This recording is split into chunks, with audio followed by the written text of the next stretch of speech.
ಜಮೀನನ್ನು ಅವ್ರ ಅಪ್ಪ ಮಾಡ್ಯಾನನ್ರಿ ದೇಶನಾಗ. ಅವ್ರಿಗೆ ಪಾಕಿಸ್ತಾನ ತವಾಗ ಹೊಡೆದು ಕೊಟ್ಟೈತಲ್ಲ. ನೆಹರು ಮಾಡಿದ ದೊಡ್ಡ ದೊಡ್ಡ ಅನಾಹುತ ಅಂದ್ರೆ ಈ ದೇಶನಾಗ ವಕಫ್ ಅನ್ನೋವಂಥದ್ದು ಒಂದು ಕರಾಳ ಒಂದು ಕಾನೂನು ತೊಗೊಂಡು ನಮ್ಮ ದೇಶದ 12 ಲಕ್ಷ ಎಕರೆಗಿಂತ ಹೆಚ್ಚು, ಕರ್ನಾಟಕದಲ್ಲಿ 56,000 ಎಕರೆಗಿಂತ ಹೆಚ್ಚು ಇವತ್ತು ಹಿಂದೂಗಳ ಜಮೀನುಗಳಲ್ಲಿಯೂ ಸಹ ವಕಫ್ ಅಂತ ಹೇಳಿ ಕೂಡಿಸ್ತಾ ಇದ್ದಾರೆ. ಯಾರು ದಲಿತರು ಕಟ್ಟುವಂಥ ಮನೆಗಳ ಮೇಲೂ ಇವತ್ತು ವಕಫ್ದವ್ರು ಖಾಲಿ ಮಾಡಿಸ್ಲಿಕ್ಕೆ ಪ್ರಯತ್ನ ಮಾಡ್ತಾ ಇದ್ದಾರೆ, ಗುಂಡಾಗಿರಿ ಮಾಡ್ತಾ ಇದ್ದಾರೆ ವಿಜಯಪುರ ನಗರದಲ್ಲಿ. ಈ ರೀತಿ ಆ ಕಾನೂನು ಸಂಪೂರ್ಣವಾಗಿ ದೇಶದಿಂದ ಕಿತ್ತಾಕಬೇಕು. ಅದನ್ನೆಲ್ಲ ಕಂದಾಯ ಇಲಾಖೆ ಭಾರತ ಸರ್ಕಾರ ತಗೊಂಡು ಎಲ್ಲ ರಾಜ್ಯಗಳ ಕಂದಾಯ ಇಲಾಖೆಗೆ ಅದನ್ನು ಹಸ್ತಾಂತರ ಮಾಡಬೇಕು. ಅಲ್ಲಿ ಎಲ್ಲೆಲ್ಲಿ ದಲಿತರಿಗೆ ಹಿಂದುಳಿದವ್ರಿಗೆ ಯಾರು ಮನೆ ವಸತಿ ರೈತರು ಈ ದೇಶನಾಗ ಅದಾರ ಅವ್ರಿಗೆಲ್ಲ ಒಳ್ಳೆ ಮನೆಗಳನ್ನು ಕಟ್ಟಿಕೊಡ್ಬೇಕು. ವಕಫ್ ಈ ದೇಶದ ಹಿಂದಿನ ನೆಹರು ಮಾಡಿದಂಥ ದೊಡ್ಡ ತಪ್ಪನ್ನು ನಾವು ಎಲ್ಲ ತಿದ್ದಬೇಕಾಗಿದೆ. ಬಾಬಾ ಸಾಹೇಬ್ ಅಂಬೇಡ್ಕರ್ ಅವರ ನನಸು ಮಾಡಬೇಕಾಗಿದೆ. ಹಂಗೆ ಕಾಶ್ಮೀರ 370 ನಾವು ತೆಗೆದೀವಿ, ಅಯೋಧ್ಯ ರಾಮ ಮಂದಿರ ಕಟ್ಟಿದೀವಿ. ಸುಮಾರು 850 ವರ್ಷಗಳ ಹಿಂದೆ ಏನೊಂದು ದೊಡ್ಡ ನಳಂದ ವಿಶ್ವವಿದ್ಯಾಲಯ ಏನು ಮುಸ್ಲಿಂ ಒಬ್ಬ ರಾಜಪೂರ್ ಸಂಪೂರ್ಣ ನಾಶ ಮಾಡಿ ಅಲ್ಲಿ ಸುಮಾರು ತಿಂಗಳಾನುಗಟ್ಟಲೆ ಬೆಂಕಿಯಲ್ಲಿ ಎಷ್ಟೋ ಗ್ರಂಥಗಳು ಸುಟ್ಟೋದು. ಅಂಥದನ್ನು ನಮ್ಮ ಪ್ರಧಾನಮಂತ್ರಿಗಳು 850 ವರ್ಷದ ಆ ಒಂದು ಭವ್ಯವಾದಂಥ ವಿಶ್ವವಿದ್ಯಾಲಯ ಮತ್ತೊಮ್ಮೆ ನಿರ್ಮಾಣ ಮಾಡಿ ಭಾರತದ ಭವ್ಯ ಒಂದು ಜಗತ್ತಿಗೆ ತೋರಿಸುವಂಥ ಕೆಲಸ ಇವತ್ತು ಮಾಡಿದ್ದಾರೆ. ಅದೇ ರೀತಿ ನಾನು ಭಾರತದ ಪ್ರಧಾನಮಂತ್ರಿಗಳ ಪತ್ರ ಬರೆದಿದ್ದೇನೆ. ಈ ವಕಫ್ ಕಾನೂನನ್ನು ದೇಶದಿಂದ ರದ್ದು ಮಾಡಬೇಕು. ಇಡೀ 12 ಲಕ್ಷ ಎಕರೆ ನಮ್ಮ ಭಾರತದ ನಾಗರಿಕರ ಆಸ್ತಿ, ಇದು ಯಾವ ಮುಸ್ಲಿಮರ ಆಸ್ತಿ ಅಲ್ಲ. ಮುಸ್ಲಿಮರ ಆಸ್ತಿ ಗಾಂಧಿ ಮತ್ತು ನೆಹರು ಪಾಕಿಸ್ತಾನ ಅನ್ನುವಂಥ ಒಂದು ಕರಾಳ ದೇಶವನ್ನು ಮಾಡಿ ಕೊಟ್ಟಿದ್ದಾರೆ. ಅವರು ಅಲ್ಲಿ ಬೇಕಾದ್ರೆ ವಕಫರೆ ಮಾಡ್ಕೊಳ್ಳಿ, ಸುಡುಗಾಟರ್ ಮಾಡಲಿ, ಸಾಯೋದು ಇದು ಮುಟ್ಸಕ್ಕೆ ಏನತ್ತಾರ ಅವರು ಕಬ್ರಸ್ಥಾನ ಮಾಡ್ಕೊಳ್ಳಿ. ಸೂರಜ್ ರೇವಣ್ಣ ಬಂಧನ ಅವೆಲ್ಲ ಅದ್ರ ಬಗ್ಗೆ ಏನು ಮಾತಾಡೋದು. ಇನ್ನೊಂದು ಯಾವ ಕೆಲಸಕ್ಕೆ ಬರೋದು ಕೆಲಸ ಏನು ನೋಡ್ರಿ, ಕೇಳೋದು ರಾಜಕೀಯವಾಗಿ ಏನು ಕೇಳ್ರಿ. ಟಾರ್ಗೆಟ್ ಮಾಡ್ತಾ ಇದ್ದಾರೆ. ಯಾಕಂದ್ರೆ ನೋಡ್ರಿ ಅದು ಅವ್ರ ಕುಟುಂಬದವ್ರು ಕೇಳ್ರಿ, ನನಗೆ ಕೇಳಬೇಡಿ. ಎಲ್ಲದಕ್ಕೂ ಅಂಥ ಉತ್ತರ ಕೊಟ್ಕೊತ್ಕೊಂಡ್ರಲ್ಲಕ್ಕೆ ನಾನು ಬಲ್ ಟೈಮ್ ಇಲ್ಲ. ನಾವು ಏನಿದ್ರು ರಾಜಕೀಯವಾಗಿ ಹೇಳ್ರಿ, ಕಾಂಗ್ರೆಸ್ ವೈಫಲ್ಯಗಳ ಬಗ್ಗೆ ಹೇಳ್ರಿ, ಅದನ್ನು ಕೇಳ್ರಿ. ಬಿಟ್ಟು ಯಾರು ಕೇಳಿದ್ರೆ ಏನು ಹೇಳ್ತಾರೆ? ಕೆಲಸ ಇಲ್ಲ ನಿಮಗೆ ಅಧಿಕಾರಿ ದಾಖಲೆ ಕೊಡಲಾಗಿರ ಅಂತಿದ್ರೆ ಎದ್ರದ್ದು ಸಕ್ಕರೆ ದಾಖಲೆ ದಾಖಲೆ ಕೊಡ್ತಾನೆ ನೋಡಿ, ಎಲ್ಲಿ ಹೋಗ್ತಾನೆ ಆ ಶಿವಾನಂದ ಪಾಟೀಲು? ಇದೇನು ಇದು ಏನು ಅವನದೇನು ಇದು ಐತಾನು ಇಲ್ಲಿ ಆದಿಲ್ ಶೇ ಏನವ ಏನು ಟಿಪ್ಪು ಸುಲ್ತಾನು? ನಾ MLA ಇದ್ದೀನಿ, ಎಲ್ಲ ದಾಖಲೆಗಳು ಕೊಡೇಬೇಕು. ಅವ್ನು 24 ತಾಸು ನನಗೆ ದಾಖಲೆ ಕೇಳಿದ್ದ, ಈಗ 24 ತಾಸು ಕೊಟ್ಟಿಲ್ಲ. ಈಗ ನಾಳೆ ಅವ ಕಮಿಷನರ್ ವಿರುದ್ಧ ಸಚಿವನ ವಿರುದ್ಧ ನಾನು ಹಕ್ಕುಚ್ಯುತಿ ಮಂಡನೆ ಮಾಡ್ತೀನಿ ಇದರಲ್ಲಿ ವಿಧಾನಸಭೆಯಲ್ಲಿ. ಒಬ್ಬ ಶಾಸಕ ಕೇಳಿದ್ರೆ ಕೊಡೋದಿಲ್ಲ ಅಂದರೆ ಅದನ್ನು ಹಕ್ಕುಚ್ಯುತಿ ಮಾಡ್ತೀನಿ, ನನಗೆ ಅಧಿಕಾರ ಐತಿ. ಹಗರಣ ಯಾವುದು ಅಂತ ಹಗರಣ ತೆಗಿತೀನಲ್ಲ ಅವ್ನು ನೋಡೋಣ. ಏನೋ ಅಧಿಕಾರಿಗಳು ಅನ್ಸೋದು ಅಡ್ಡಾಡಕತ್ತಾನೆ ಹಿಂಗೆ ಮಾಡಿ.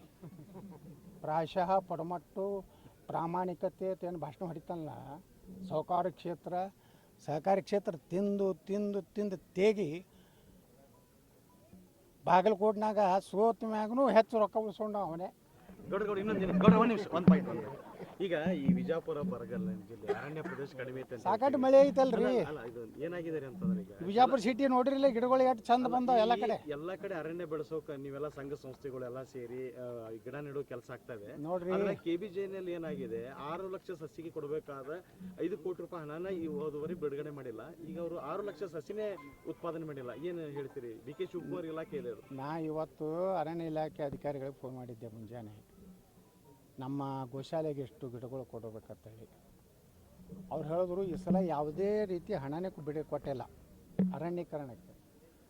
ಬಿಜಾಪುರ ಜಿಲ್ಲೆ ಇಡೀ ದೇಶದಲ್ಲೇ ಅತಿ ಅರಣ್ಯ ಪ್ರದೇಶ ಕಡಿಮೆ ಇರುವಂಥ ಜಿಲ್ಲೆ ಇಡೀ ದೇಶದಾಗ. ಇಲ್ಲಿ ಎಷ್ಟಿದೆ ಅಂದರೆ 2% ಇಲ್ಲ. ಕರ್ನಾಟಕದಲ್ಲಿ ಹಿಂದುಳಿದಿದ್ದು, ಇಡೀ ದೇಶನಾಗ ಹಿಂದುಳಿದಿದ್ದು. ನಾವು ಹೇಳೋದು ಏನೋ ಸರ್ಕಾರಕ್ಕೆ ಅವಾಗಿನಿಂದ ಹೇಳ್ತಾ ಇದ್ವಿ, ಇದಕ್ಕೆ ಹೆಚ್ಚಿನ ಅರಣ್ಯದ ಅಭಿವೃದ್ಧಿಗಾಗಿ ಇವತ್ತು ಸಾಕಷ್ಟು ನಮ್ಮಲ್ಲಿ ಬರಡು ಭೂಮಿ ಇದೆ, ಅಲ್ಲಿ ಅಭಿವೃದ್ಧಿ ಮಾಡ್ಲಿಕ್ಕೆ ಮತ್ತು ಅರಣ್ಯ ಇಲಾಖೆ ಅಧಿಕಾರಿಗಳು ಮಾಡ್ತಾ ಇದ್ದಾರೆ. ಪಾಪ ಅವರು ಸಾಕಷ್ಟು ನಾವು ವಿಜಯಪುರ ನಗರನಾಗ ಎಷ್ಟು ಗಿಡ ಹಚ್ಚಾರೆ ಇವತ್ತು. ಅಲ್ಲಿ ನಾವು ಸಿದ್ಧಶ್ರೀದಿಂದ ಹೋದ ಸಲ 10 ಲಕ್ಷ, ಹಿಂದಿನ ಸಲ 10 ಲಕ್ಷ ಟ್ರೀ ಗಾರ್ಡ್ ಕೊಡಲಿಕ್ಕೆ ನಾವು ಕೊಟ್ಟಿದ್ವಿ. ಅಲ್ಲಿದಿಂದ ನಮ್ಮ ಇವ್ರು ಕೊಟ್ಟಾರೆ, ಯಾರು ಇಲ್ಲಿ ಎನ್ ಟಿ ಪಿ ಸಿ ಅವ್ರು ಕೊಟ್ಟಾರ, ನಾವು ಕೊಟ್ಟಿವಿ. ಇನ್ನೂ ಏನು ಬೇಕು ಸಂಘ ಸಂಸ್ಥೆಗಳು ನಾವು ತಯಾರಿದ್ದೀವಿ. ಆದರೆ ಸರ್ಕಾರ ಈ ಸಲ ಯಾವುದು, ಯಾಕಂದ್ರೆ ಗ್ಯಾರಂಟಿ ಒಳಗೆ ರಾಜ್ಯನೇ ದಿವಾಳಿಯಾಗಿ ಹೋಗ್ಬಿಟ್ಟದೆ. ಜಲಸಂಪನ್ಮೂಲ ಇಲಾಖೆ 5 ಕೋಟಿ ರೂಪಾಯಿ ಕೊಟ್ಟಿಲ್ಲ ಸಸಿ ಮಾಡಕ್ಕೆ. ಯಾವುದೂ ಇಲ್ಲರಿ, ನೀರಾವರಿಗೆ ಯೋಜನೆಗೆ ರೊಕ್ಕ ಕೊಟ್ಟಿಲ್ಲ ಆಲ್ಮಟ್ಟಿಗೆ. ಅಲ್ಲಿ ಕೇಳಿದ್ರಲ್ಲ ನೀನು ಕಾಂಟ್ರಾಕ್ಟರ್ಗಳು EMD ಅವರು ತುಂಬಿದ ರೊಕ್ಕ ಹೊಳಿ ಕೊಡಲಾಗ್ಯಾರ. ಅವರು ಹೊಸ ಟೆಂಡರ್ ಇಲ್ಲ, ಒಂದು ಟೆಂಡರ್ ಆಗ್ತಾಯಿಲ್ಲ ನೀರಾವರಿ ಒಳಗೆ. ಏನೋ ಸುದೈವ ನಾವು ಎಲ್ಲ ಹಳಿ ಹಣ ಇತ್ತತ್ತು ಇವತ್ತು ನೋಡ್ರಿ, ಇವತ್ತು 5 ಕೋಟಿ ರೂಪಾಯಿ ಇಲ್ಲಿ ರೋಡ್ ಮಾಡ್ತಾ ಇದ್ವಿ. ಅದೇ ಕಾವೇರಿ ಭಾಗದ ಕಾಮಗಾರಿ ಮಾಡ್ತಾ ಇದ್ದಾರೆ, ಕೃಷ್ಣಾದ್ ಮಾಡ್ತಾ ಇಲ್ಲ. ಹೌದಾ, ಡಿ ಕೆ ಶಿವಕುಮಾರ್ ಅದೇ ಅವರು 40% ಅವ್ರಿಗೆ ಈಗ 50% ಆಗೈತೆ ಅವ್ರದ್ದು. ಡಿ ಕೆ ಶಿವಕುಮಾರ್ 50% ತೊಗೊಳಕತ್ತಾರ. ನಿನ್ನೆ ಬೆಂಗಳೂರು ಒಬ್ಬ MLA ಹೇಳ್ಯಾರಲ್ಲ, ಮುನಿರಾಜು, ಸ್ಪೆಷಲ್ 1 ಸ್ಕ್ವೇರ್ ಫೀಟ್ ಏನೇ ಆಗ್ಬೇಕು ಬೆಂಗಳೂರಿನಾಗ 75 ರೂಪಾಯಿ ಕೊಡಬೇಕು ಸನ್ಮಾನ್ಯ ಉಪಮುಖ್ಯಮಂತ್ರಿಗಳಿಗೆ. ಯಾಕಂದ್ರೆ ಅವ್ರು ಸನ್ಮಾನ್ಯನೇ ಅನ್ಬೇಕಂತ ಹೇಳ್ಯಾರ, ಹೈಕೋರ್ಟ್ ಹೇಳೈತೆ ನಿನ್ನೆ.